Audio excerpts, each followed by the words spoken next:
안녕하세요. 우리 동네 수의사 채널에서 외과를 담당하고 있는 박성균 수의사입니다. 오늘은 쓸개골 탈구 수술 어디서 하면 좋을지, 어떻게 좋은 병원을 고를 수 있는지 같이 한번 고민해 보도록 하고 좋은 팁에 대해서 알려드리도록 하겠습니다.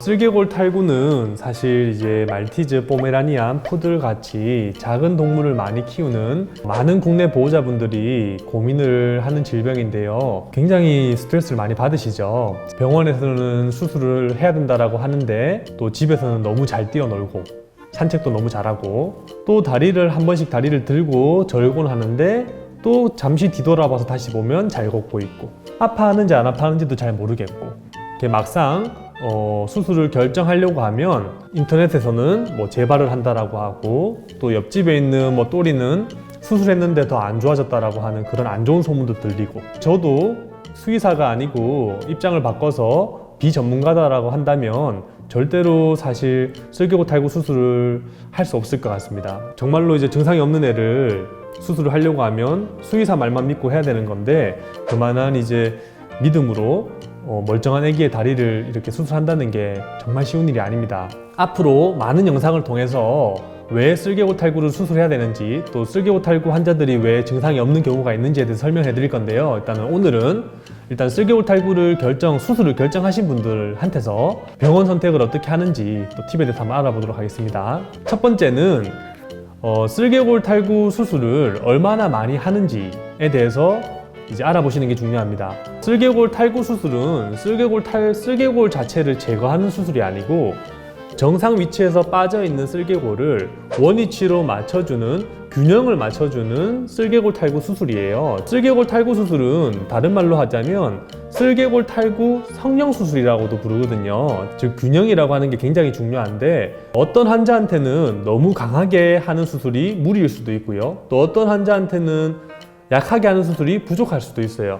병원이 가지고 있는 쓸개골 탈구 수술 방법이 하나고, 이거를 A부터 C까지 환자한테 동일한 수술을 하는 게 아니라 환자가 탈구가 된 원인, 또 환자의 나이, 체중, 그 다음에 환자의 병력 기간 등을 고려해서 맞춤으로 수술을 해야 된다는 점입니다. 따라서 이러한 맞춤 수술의 특성상 많은 환자들을 실제로 치료해보고 관리해보고 한 경험이 무엇보다 중요합니다. 한 달에 한두 번 케이스 정도의 수술이라면 그 감을 잃을 수 있고요, 유지하기가 굉장히 어렵습니다. 따라서 쓸개골 탈구 수술을 많이 하는 전문 수의사가 아니면 특정 수의사가 있는 병원을 선택하시는 게 쉬운 팁이 아닐까 싶고요, 실제로 매일매일 꾸준하게 쓸개골 탈구 수술을 하는 병원을 찾는 게 그 무엇보다 중요하다고 생각됩니다. 두 번째입니다.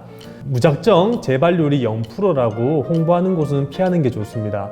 쓸개골 관련해서 가장 높은 수준을 인정받는 미국의 스페셜리스트들, 정형외과 전문의만 하더라도 재발이 0%라고 말하는 사람은 그 누구도 없습니다. 하지만 그 모든 수의사가 0%가 되려고 노력은 해야겠죠. 쓸개골 탈구 성형 수술을 했을 때 체중이 증가된다거나 아니면 높은 데서 뛰어내린다거나 아니면 보호자분이 경각심을 잃게 된다고 하면 불안정성이 증가되고 쓸개골 탈구가 되는 경우도 많고, 실제로 탈구가 되지 않는다 하더라도 이 관리가 적절하게 이루어지지 않는다라고 하면 십자인대나 반월판 손상과 같은 추가적인 질병을 유발할 수 있습니다. 따라서 무작정 쓸개골 탈구가 재발된다라고 겁을 먹을 필요는 없어요. 실질적으로 국내에 쓸개골 탈구를 전문으로 하는 병원에서는 대략 한 4% 미만의 재발률, 특히 4기인 경우에 4% 정도입니다. 3기 미만은 실제 0%인 경우도 많고요. 하지만 우리 아이의 상태와 관계없이 무조건 재발되지 않는다라고 하는 병원은 좀 피하는 게 좋을 것 같아요.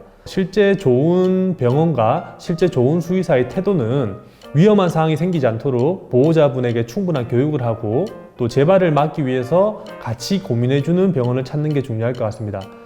무조건 0%다. 따라서 나는 평생 쓸개골 탈구 걱정 없다라고 하는 거는 당장 한 3, 4년 정도는 듣기 좋은 말일지는 몰라도 장기적으로는 우리 환자에게, 우리 아이들에게 더 안 좋은 결과를 초래할 수 있습니다. 세 번째, 수술 장비나 적절한 마취 시설을 가지고 있는가에 대해서 알아보셔야 됩니다. 쓸개골 탈구 수술은 중성화 수술과는 다르게 이 수술 노출 부위가 크고 마취 시간이 다소 긴 편입니다. 따라서 적절한 전문 장비를 가지고 실시를 해야지 짧은 수술 시간을 만들 수가 있고요. 쓸개골 탈구 수술과 같이 정형외과 수술에 교육이 된 스태프들이 준비가 되어 있어야지 긴 수술 시간을 최대한 단축할 수 있습니다. 또한 이 수술 시간이 다소 긴 편이기 때문에 적절한 마취 시설을 가지고 있어야지 환자가 적절한 수술 또 통증이 적은 수술을 실시할 수 있습니다. 네 번째, 재활 시설, 재활 시스템이 갖춰져 있는지가 또 중요하죠. 예전에는 특히 수의학이라고 하는 거는 치료가 되냐 안 되냐에 집중했던 것 같아요. 하지만 사람만 하더라도 일단은 수술이 잘 되는 건 당연한 거고, 이게 한 달이라고 하는 시간 동안 내가 아프면서 회복되는 건지 아니면 2주라고 하는 시간 동안 만에 조금만 아프면서 회복되는지를 중요하게 생각하잖아요. 수의학, 또 우리 아이들도 재활이 굉장히 중요합니다.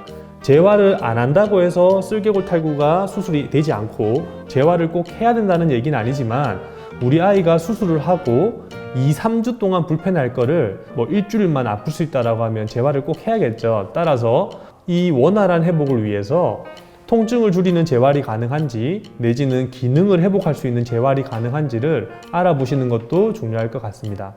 다섯 번째, 수술을 계획하고 실시하고 또 수술 후에 관리해 줄 사람이 동일한 사람인지도 꼭 알아보셔야 합니다.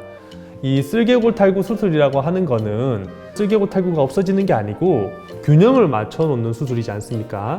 따라서 쓸개골 수술 이후에 3개월이나 6개월마다는 수술하는 집도의를 만나서 꾸준한 관리가 필요합니다. 그래서 또 보호자분들이 몰랐던 아이의 어떤 그런 변화들을 그 수술하신 수의사 선생님이 빨리 찾아가지고 경고를 드릴 수도 있어요. 믿을 수 있고 또 오래 볼 수 있는 수의사에게 수술을 실시하는 게 중요합니다. 자, 오늘은 보호자분들이 굉장히 고민하는 쓸개골 탈구 수술, 어떤 병원에서 하면 좋을지 간단하게 알아볼 수 있는 팁을 전달해 드렸는데요. 우리 아이를 봐주고 있는 많은 주치의 선생님께서 그 누구보다도 우리 아이들을 사랑하고 아끼고 또 함께 걱정하고 있습니다. 쓸개골 탈구가 진단된다라고 한다면 믿을 수 있는 주치의 선생님한테 현 상황을 꼼꼼하게 상담을 받으시고 가장 우리 아이를 잘 케어해 줄 수 있는 그런 곳에서 수술을 진행한다면 쓸개골 탈구 쉽게 극복할 수 있지 않을까 생각합니다. 오늘 영상이 우리 아이의 쓸개골 탈구 고민에 조금이라도 도움이 됐다면 좋아요와 구독 버튼을 눌러주십시오. 감사합니다.